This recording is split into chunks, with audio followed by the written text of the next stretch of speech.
আসসালামু আলাইকুম ওরহমতুল্লাহ। সুপ্রিয় দর্শক, আজ আমরা সূরা নাসর রিডিং, বানান, বাংলা উচ্চারণ, অর্থ সহ শিখব। যারা সূরা নাসর সহিহ শুদ্ধ করে পড়তে পারেন না, তাদের জন্য এই ক্লাসটি খুবই উপকারী। আমাদের সাথে শেষ পর্যন্ত থাকলে সূরা নাসর সহিহ শুদ্ধ করে পড়তে পারবেন। আপনি যদি এই চ্যানেলে নতুন হয়ে থাকেন, সাবস্ক্রাইব করে কোরআন শিক্ষা চ্যানেলের সাথে থাকার জন্য বিনয়ের সাথে অনুরোধ করছি। তা চলুন শুরু করি।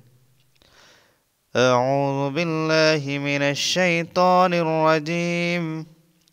বিসমিল্লাহির রহমানির রহিম। ইযা জাআ নাসরুল্লাহি ওয়াল ফাতহ। ইযা জাআ হামজা জের ই, জাল আলিফ জবর যা। এখানে জবরের বাম পাশে খালি আলিফ, মাদের হরফ এক আলিফ পরিমাণ টানতে হবে। এরপরে জিম আলিফ জবর যা, এখানেও জবরের বাম পাশে খালি আলিফ, কিন্তু এই বামে হামজা আসার কারণে এখানে 4 আলিফ টান হবে। এটাকে মধ্যে মুত্তাসিল বলে।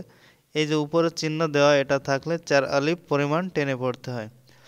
ইযা জাআ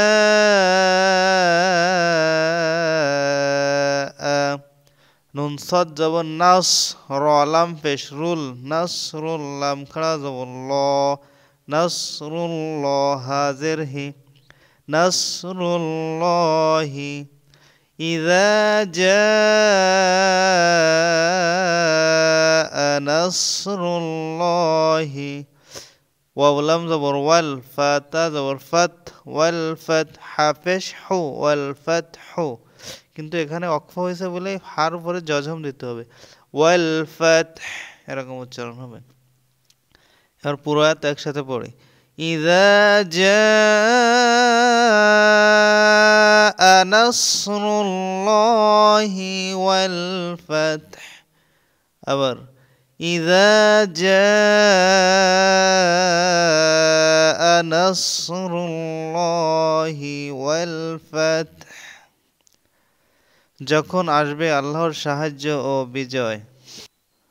ওয়ারাআইতান নাসা ইয়াদখুলুনা ফি দীনিল্লাহি আফওয়াজা।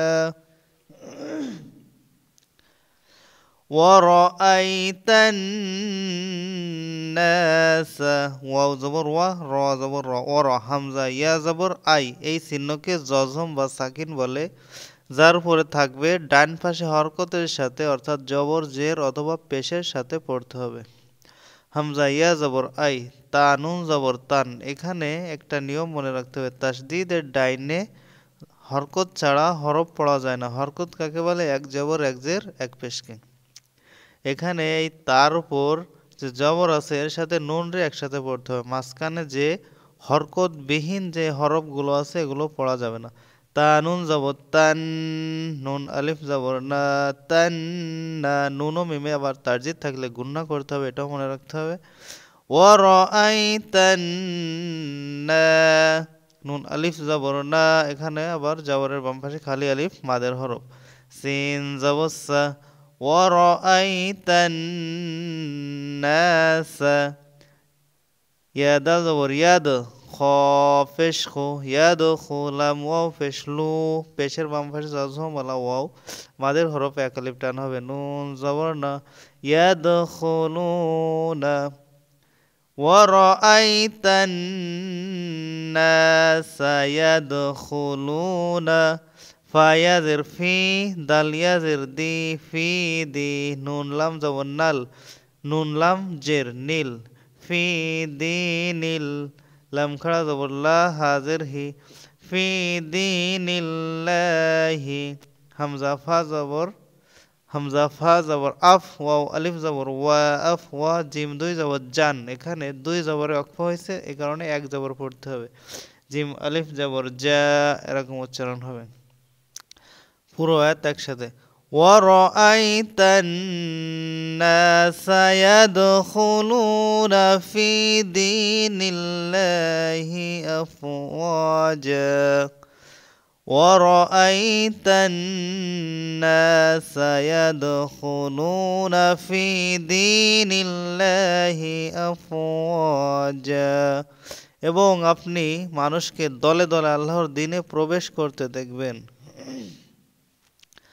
فسبح بحمد ربك واستغفر ফা জবর ফা সিন বা জবর সাব এই তাসদিদ যার উপরে থাকবে তার দুইবার পড়তে হবে সে অক্ষরে ফা জবর ফা সিন বা জবর সাব ফাসাব্বা হাজার বিহ ফাসাব্বিহ বিহামদি বাজার বি হামিম জবর হাম বিহাম দাল জেদ্দি বিহামদি ফাসাব্বিহ বিহামদি রবা জবর রব বাজার বি রব্বি কাফ জবর কা রব্বিকা ওয়াও সিন জবর ওয়াস তা গয়েন জবর তাগ ওয়াস্তাগ ফারাজের ফির ওয়াস্তাগ ফির হাফেশ হু ওয়াস্তাগ ফির হু ফাসাব্বিহ বিহামদি রব্বিকা ওয়াস্তাগ ফির হু আছে কিন্তু অক্ফ করার কারণে জজম দিয়ে পড়তে হবে ফাসাব্বিহ বিহামদি রব্বিকা ওয়াস্তাগ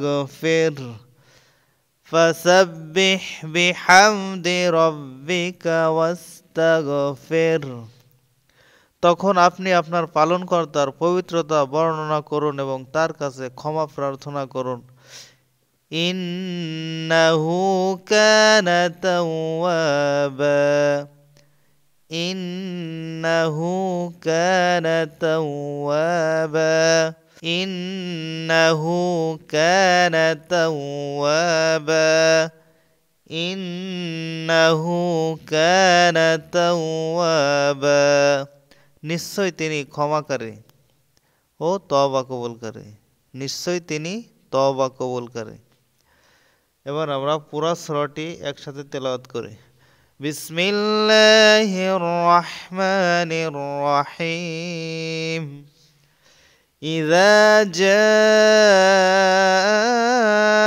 نصر الله والفتح ورأيت الناس يدخلون في دين الله أفواجا فسبح بحمد ربك واستغفر ইন্নাহু কানা তাওয়াবা ভিডিওটি বেশি বেশি শেয়ার করবেন আপনার মাধ্যমে যারা পারে না তারাও শিখতে পারবে তা আজ এ পর্যন্তই